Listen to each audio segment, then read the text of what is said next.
So hello everyone. So today we are going to know about the concept of upthrust. So concept of upthrust as well as flotation.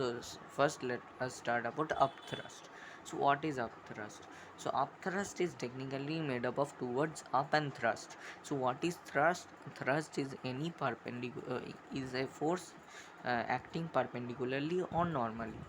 Okay, so normal it means it is acting in 90-degree angle, in 90-degree angle. Okay, so up thrust means upward force.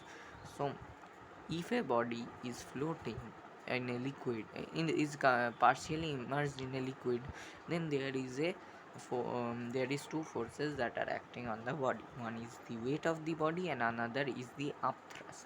So weight acts from the center of gravity of the entire body, and upthrust acts from center of buoyancy or the center of gravity of the submerged part. So what is center of buoyancy? It is the center of gravity or the geometric center of the submerged part. Okay, it's clear. Now let us look at uh, the conditions when the body will sink or it will be float, and when it will be float but completely immersed. So there are three cases. So for example, if a body is uh, is completely immersed with some external force, then there acts two forces, upthrust and weight. So this upthrust is actually is the maximum buoyancy force, means force of buoyancy, and this is the weight. So if that fb is greater than weight, that means it is going to float, because fb, for example, the upward maximum of thrust is more than the weight, and then it will go up. If the external force is removed, there is also some external force that is acting. So external force that is acting, so if we remove that force, then the body will again go back and come to a settled position. So at that position, equilibrium position, there will be fb equal to weight. So there is, so what happens actually, this is max fb. Okay, so for example, a liquid exerts a upthrust on a body when it is completely or partially submerged. So if we completely submerge the body with some external force, then the upthrust that is exerted is actually maximum. Means um, when it is completely submerged, the maximum upthrust is exerted. So when the external force is removed, then what happens, the maximum upthrust pushes the body up and it floats. Okay, so when it floats, fb becomes equal to weight to attain equilibrium. Okay, so for this we will learn like this concept. I know this is very difficult to understand, so we will discuss this later on. Let us look at different the other two possibilities. So if b max is equal to weight, then if fb will, when the body will float with completely immersed, means body will float with its entire part inside the surface of the liquid, like complete, just below the surface of the liquid, like in this case. Okay, so now another example. So when the wb max is less than weight, then there is nothing to do about it. Weight is more, so it will sink. It will sink, float with.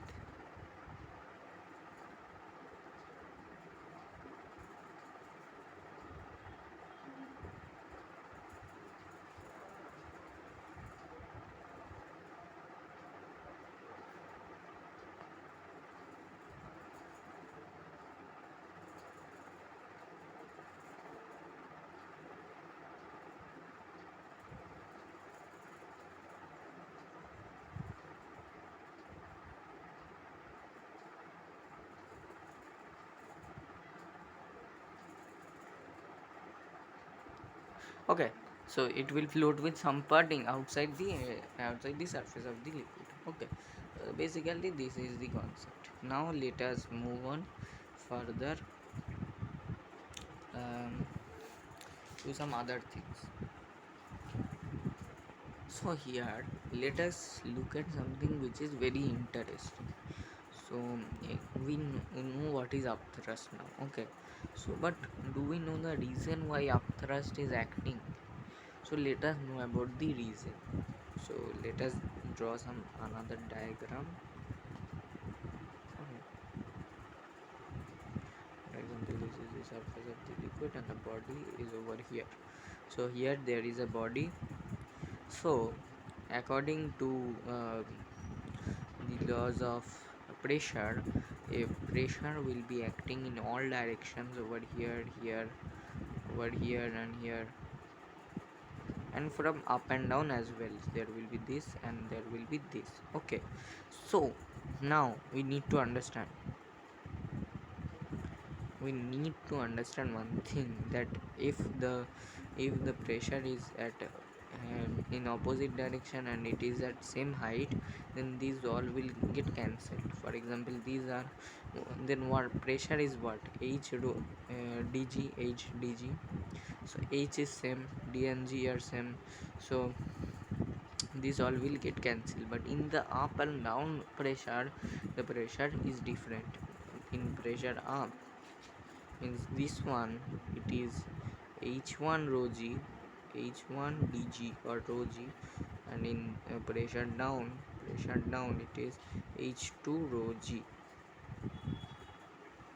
So then what is like pt is greater, of course greater than pu, because since h2 is greater than h1, so basic mathematics is over here, applying basic mathematics.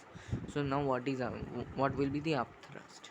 So for getting the upthrust, the simple thing what we can do is we can just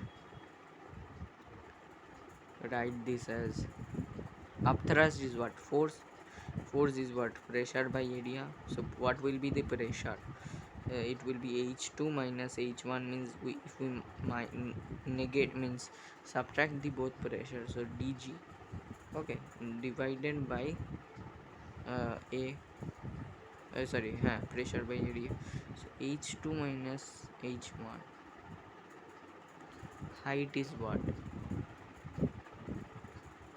h2 minus h1 rho g. So one thing we know from here, that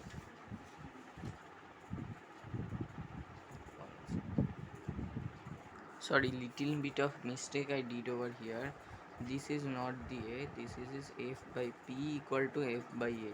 So over here p into a, so f is equal to p into a, so over here into a, so a h2 minus h1 is equal dg. So volume is what, height into area, so v rho g, v dg, we get force is equal to v dg. And what is this? This is the upthrust. Okay, so reason for upthrust is this only. The value of upthrust is v rho g.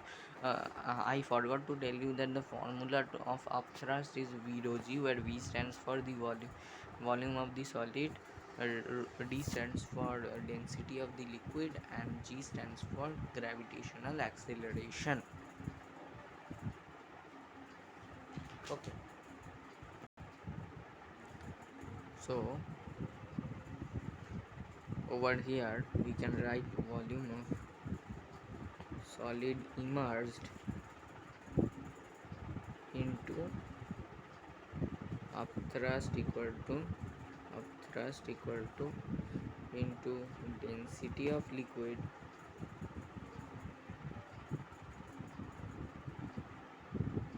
into g, or which is acceleration due to gravity. Okay, now there is an interesting derivation from here. So volume, so upthrust is equal to v rho g, Okay, so what is V? V is what the V is the volume of the solid immersed.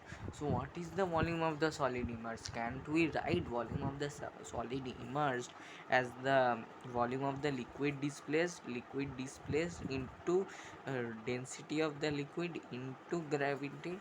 So it is what mass of the liquid displaced into gravity. So mg means weight of the liquid displaced, weight of liquid displaced, weight of liquid displaced.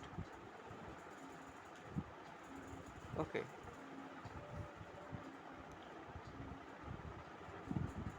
this is the derivation of thrust is equal to weight of liquid displaced. And so now let us know about the Archimedes principle. Archimedes was a scientist who gave a principle on this concept of upthrust. He said that upthrust of a body experienced by a body in a liquid is equal to the um, um, weight of the liquid displaced by the body. So Archimedes principle. So thrust is the thing that we is proved over here. This is only the principle. Thrust is equal to weight of liquid displaced. So now we can go forward.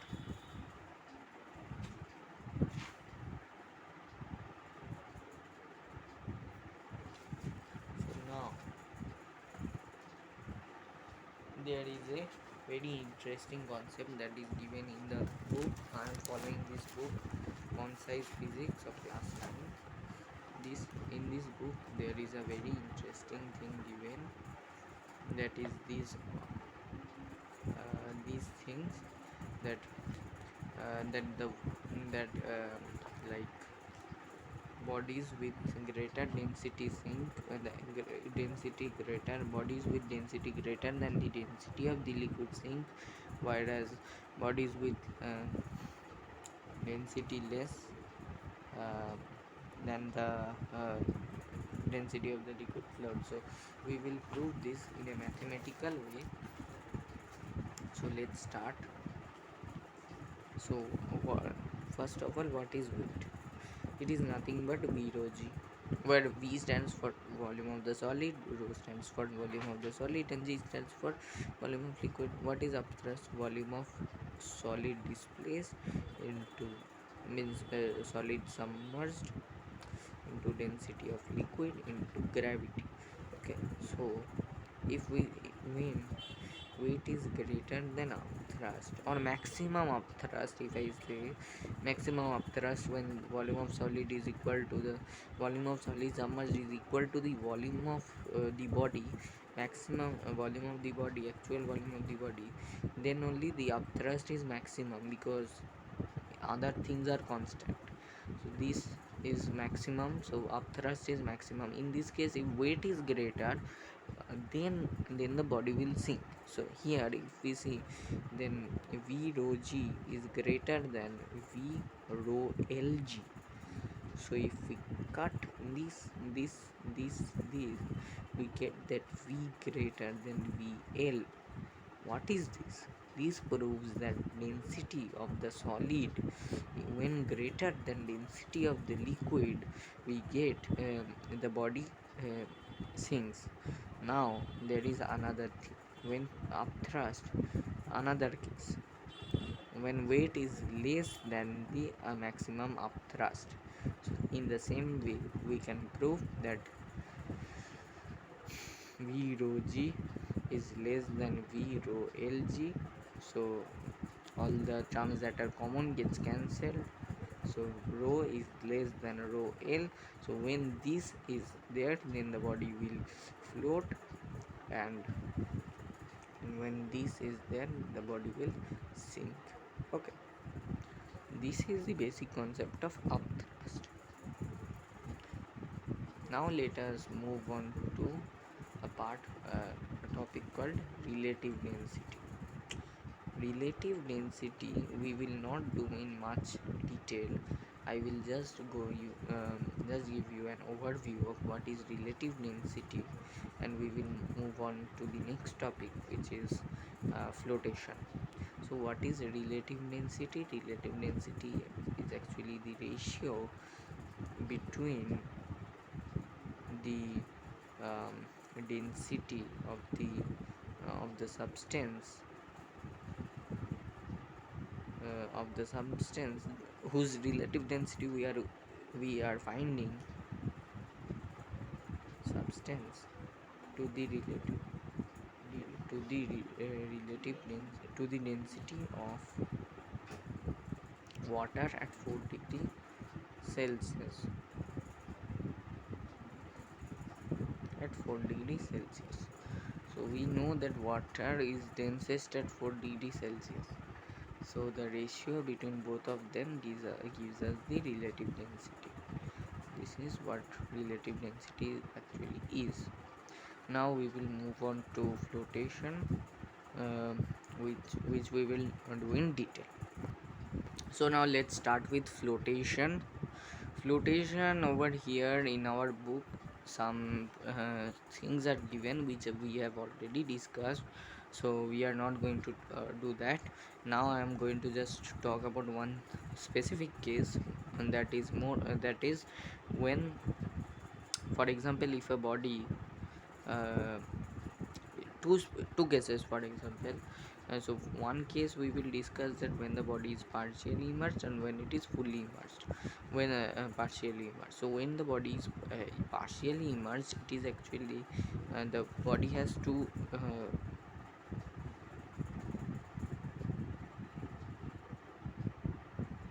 forces acting on it: upthrust and weight.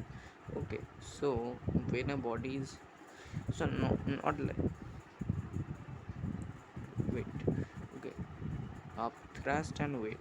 So when it is partially immersed, actually, so to look what is happening, like when it will be partially immersed, we need to look at one another case.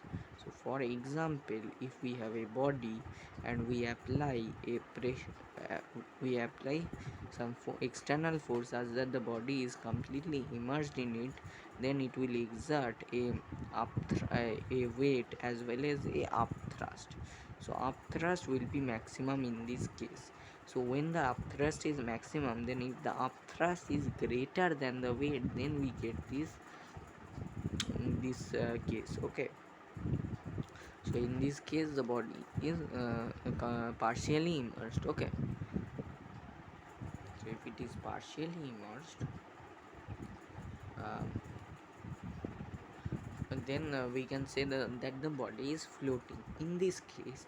So if we when the external force was acting, then it was like this. Now when we release the means, if we do not apply the external force, then what happens is that the body starts moving upward, and after moving up and down, it comes to a rest position. In that position, it is called as the equilibrium position, in which the weight of the means the upthrust becomes equal to the weight of the body. So when upthrust becomes equal to the weight of the body, it stops um, it stops moving up and down. So in this position,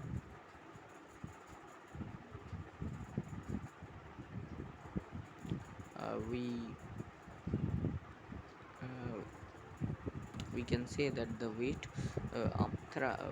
upthrust, which is actually equal to the weight of the liquid displaced, becomes displaced equal to the weight of the body. So this is actually the law of flotation. So upthrust, from here we see that the upthrust is equal to the weight of the liquid displaced. Okay, weight of liquid displaced by the Archimedes principle. So actually what happens is that when the body is floating, weight of the liquid displaced also becomes equal to the weight of the body, because if we derive that, what is upthrust? What is upthrust? Upthrust is equal to V rho g. V rho g. Okay. So V is what? submerged part, volume of the submerged part of the body, density of liquid are g. So volume of the submerged part of the body can't be write as the volume of the liquid displaced into density of the liquid into gravity. So volume of liquid displaced into density of liquid is equal to um, mass of liquid displaced into gravity, which comes out to be weight of the liquid displaced. So upthrust is equal to weight of the liquid displaced. So once upthrust is equal to weight of the liquid displaced, we over here see that the weight of the upthrust is equal to the weight of the body, and hence weight of the liquid displaced becomes equal to the weight of the. Though like this we cannot say in the law of flotation that upthrust is equal to weight of the body, or upthrust is equal to weight of the liquid displaced, because it is a specific law and law cannot be modified in this case. And so we need to write weight of the liquid displaced is equal to the weight of the body, but actually the derivation is like this. Okay, so now we will move on. So now there is some other derivations also from this equation. This is actually the law of flotation. The law of flotation actually states that weight while floating, weight of the liquid displaced is equal to the weight of the body. So what is actually it? So apparent weight, so another thing is that when floating we say that the apparent weight is equal to 0. Apparent weight is equal to 0 we say. But why is this? So what is apparent weight? First let us know apparent weight is actually equal to weight of the body and minus upthrust. So if weight equal to upthrust, then weight minus upthrust will be equal to 0. That is why and that is why apparent weight becomes 0 while floating, because while floating weight of the body is equal to weight of me is equal to upthrust. That's why apparent weight is 0. Okay, now let us look at another concept. So weight of the liquid displaced is equal to weight of the body. From there we can derive another thing, that weight of the liquid displaced is what? Volume of volume of the submerged part, which is actually the volume of liquid displaced into, I am denoting it by small v, into density of liquid into gravity, which is equal to capital V, which is the volume of the body into the density of the body into density of body into gravity. So gravity gets cut, and V by small v is equal to V of solid by V of liquid.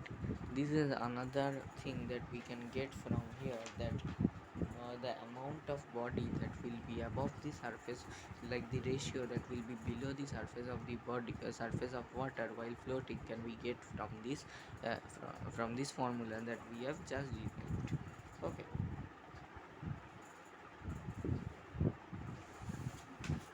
thank you. So this is all we had. Now there are some in the book examples are given. You should go through the uh, examples. They are all the application of these laws, and I am not going to go into those because the video is going to become lengthy. So thanks for watching, and please if you have some doubt, post them in the comment section. Thank you all. Bye.